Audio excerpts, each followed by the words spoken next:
वरुण भैया मैं बैटिंग करूं प्लीज। जाने दे असलम, बच्चे हैं यार। रफीक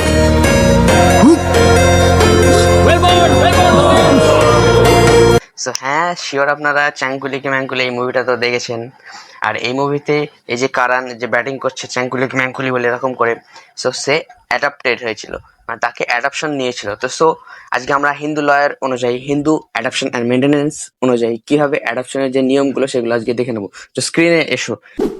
সো প্রথমত এই যে অ্যাডাপশন জিনিসটা Hindu adoption and maintenance act 1956 এর মধ্যে আছে, যেটাতে বলা হয়েছে under section 6A of Hindu marriage adoption and maintenance অ্যাক্টে কি আছে লেখা আছে, define the essential provisions for valid adoptions, মানে ভ্যালিড অ্যাডাপশনের জন্য কোন কোন এসেনশিয়াল জিনিসগুলো প্রয়োজন সেগুলো দেওয়া আছে। আর আমরা সকলে জানি যে capacity of male and female to take adoption section 7 and 8। আর তারপর সেকেন্ড হচ্ছে capacity of parties to give child in adoption, মানে চাইল্ডটাকে দিচ্ছি আমি অ্যাডাপশনে, তো সেটা হচ্ছে আন্ডার সেকশন 9A। আর লাস্টে হচ্ছে কি capacity of the child for adopted, যে মানে যে অ্যাডাপশন যে ছেলেটাকে করা হচ্ছে সেটা হচ্ছে সেকশন 10-এ আছে। আর সেকশন 11টা কি, সেকশন 11 হচ্ছে যে সেখানে যে আদার কন্ডিশন যেগুলো অ্যাপ্লিকেবল হবে সেগুলো এতে দেওয়া আছে। সো 1965-এর এই যে Hindu marriage and adoption act যে আছে, এই অনুযায়ী প্রথমত যেটা আমরা ডিসকাস করবো সেটা হচ্ছে capacity of male and female to take adoptions under section 7 and 8। প্রথমত সাউন্ড মাইন্ড হতে হবে, মাইনর যেন না হয়।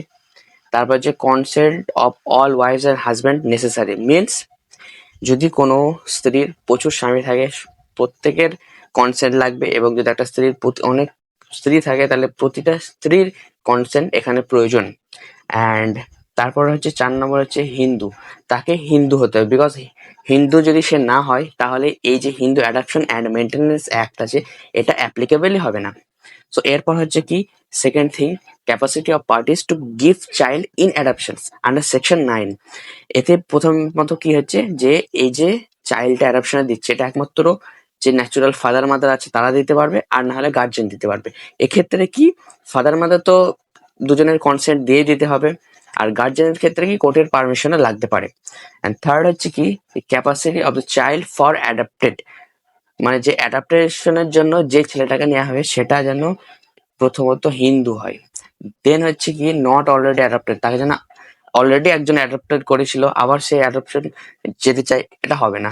সো থার্ড হচ্ছে কি not completing the age of 15 years, অর্থাৎ 15 ইয়ার যেন তার কমপ্লিট না হয়। তার পরে যদি করে তাহলে কিছু কিছু কাস্টম জিনিসপত্র আছে যেগুলো অ্যাপ্লিকেবল হবে।